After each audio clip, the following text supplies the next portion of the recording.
дар мавҷ барномаи иттилоотии хабар.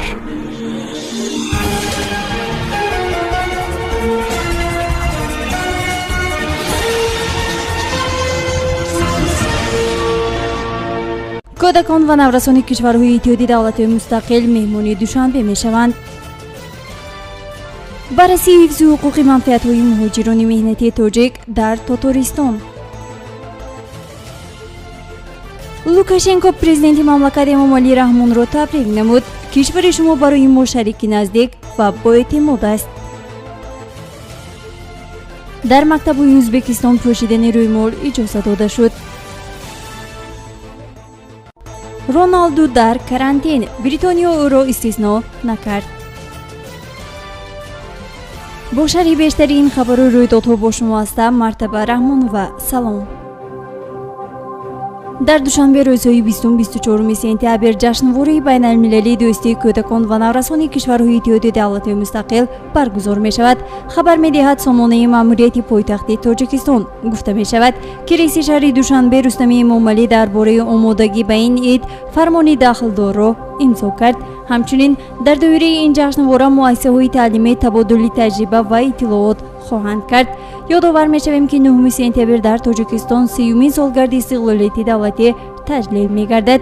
вобаста ба ин рӯз дар кишвар иншооти нави иҷтимоӣ, фарҳангӣ, таълимӣ кушода мешаванд. чорабиниҳои гуногуни фарҳангӣ, иҷтимоӣ ва сиёсӣ баргузор мегарданд. афзун бар ин рӯзҳои 15 ва 16 сентябр дар Душанбе нишасти сарони кишварҳои Созмони амнияти аҳдномаи дастаҷамъӣ ва 16 ва 17 сентябр мулоқоти президентҳои кишварҳои узви Созмони ҳамкории Шанхай баргузор мешавад. бино ба иттилои намояндагии Вазорати меҳнат, муҳоҷират ва шуғли аҳолии Тоҷикистон дар Русия оид ба муҳоҷират мавзӯи калидии гуфтугӯ ин вазъи муҳоҷирони меҳнатӣ дар Татористон будааст. гуфта шудааст ки ахиран консули генералии Тоҷикистон дар шаҳри Уфаи Русия ҳамроҳ бо масъули намояндагии Вазорати меҳнат, муҳоҷират ва шуғли аҳолии Тоҷикистон дар Русия бо муовини сардори сарраёсати кор бо муҳоҷирони Вазорати корҳои дохилии Ҷумҳурии Татаристон Амонов Рустам мулоқот намуд. зимни мулоқот ҷонибҳо аз ҳамкориҳои мутақобилан судманд изҳори қаноатмандӣ намуданд. таъкид шудааст ки дар ҷараёни мулоқот ҷонибҳо масъалаҳои муштараки ҳамкориро дар соҳаҳои гуногун, махсусан ҳифзи ҳуқуқи манфиатҳои муҳоҷирони меҳнатӣ, расмикунонии будубош ва дарёфти иҷозатномаи фаъолияти меҳнатӣ, тартиби ба расмият дарурии фаъолияти меҳнатӣ, интиқоли қувваи корӣ ва фароҳам овардани шароити мусоид барои муҳоҷирони меҳнатиро баррасӣ намуданд. бояд гуфт ки тибқи иттилои мақомоти Русия дар қаламрави ин кишвар беш аз 1 миллион муҳоҷирони меҳнатӣ аз Тоҷикистон кору зиндагӣ мекунанд. ҳама сола муҳоҷирони меҳнатӣ пеш аз пандемияи коронавирус ба Тоҷикистон то $3 миллиард пул интиқол медоданд. президенти Беларус Александр Лукашенко президенти ҷумҳурии Тоҷикистон муҳтарам Эмомалӣ Раҳмонро бо 25-мин солгарди барқарор шудани муносибатҳои дипломатӣ байни ду давлат табрик гуфт. дар ин бора рӯзи якшанбе дафтари матбуоти президенти Беларус хабар дод. президенти Беларус гуфтааст ки ҳамкории созанда миёни кишварҳо дар сайтҳои созмонҳои байналмилалӣ ва дар доираи сохтмонҳои ҳамгироӣ сурат мегиранд. чаҳорчӯби ҳуқуқӣ ба рушди робитаҳо дар ҳама самтҳо мусоидат мекунанд. вай бо итминони комил гуфт ки ин соли ҷашнӣ ва кору муколамаи минбаъдаи пурсамар оид ба тамоми маҷмӯи масъалаҳои рӯзномаи байнидавлатӣ, татбиқи босамари лоиҳаҳо ба якдигар судманд, ғояҳо ва ташаббусҳои нав ба манфиати шаҳрдорони ҳарду кишвар қайд карда мешавад.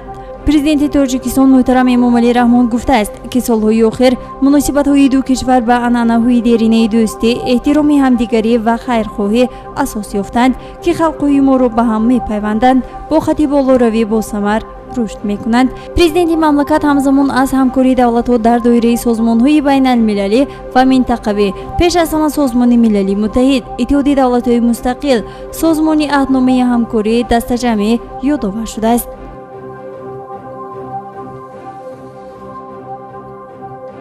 дар Ӯзбекистон ба духтарони мактабхон иҷоза доданд ки бо рӯймол ва тоқиб ба дарс ҳозир шаванд. дар ин бора Вазорати маорифи ҷумҳурӣ хабар додааст. Вазорати маориф ва илм қайд карда ки ин тасмим дар робита ба дархостҳои сершумори волидайни як қатор донишҷӯён гирифта шудааст. дар ҳамин ҳол сардори шӯъба Шерзод Шерматов таъкид кард ки бастани рӯймол ба таври истисноӣ иҷозат дода шуд. дар ӯзбекистон соли нави таҳсил ба таври маъмулӣ бо сабаби коҳиш ёфтани ҳолатҳои COVID-19 дар кишвар оғоз мешавад. қаблан мақомот ният доштанд ки формати омӯзиши гибридии соли гузашта, яъне дарсҳои онлайниро нигоҳ доранд. аввали моҳи июл президенти Ӯзбекистон Шавкат Мирзиёев таҳрири нави қонун дар бораи озодии виҷдон ва созмонҳои диниро имзо кард. ин санад аз ҷумла манъи пӯшидани ҳиҷоб ва дигар либосҳои мазҳабиро дар ҷойҳои ҷамъиятӣ бекор мекунад.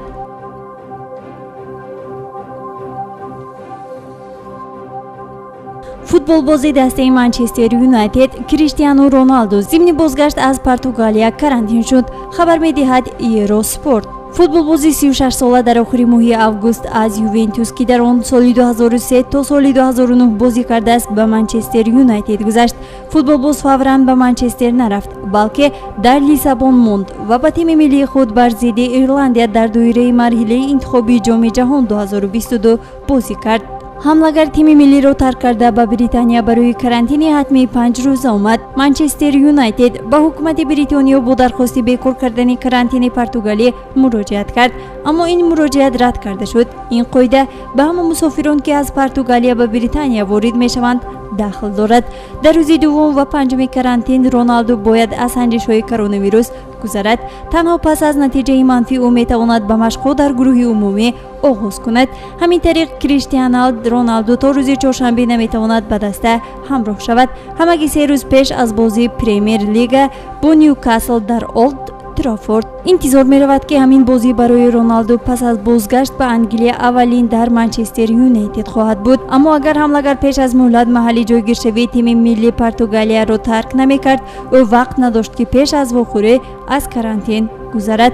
ҳоло варзишгари португалӣ 36 сола дар ҳайати тими миллӣ 111 гол дорад. барои ин дастовардаш ҳамлагар ба китоби рекордҳои Гиннес шомил карда шуд. ҳамин ҷо расидем ба парчами барномаи иттилоотии хабар. то барномаҳои дигар тансияту пирӯз бошед. хайр. барномаи иттилоотии хабар. аз рӯйдодҳои Тоҷикистон, минтақа ва ҷаҳон огоҳ бош.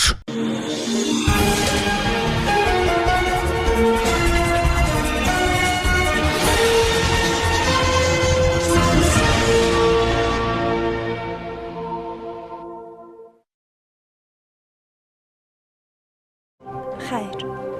барномаи иттилоотии хабар. аз рӯйдодҳои Тоҷикистон, минтақа ва ҷаҳон огоҳ бош.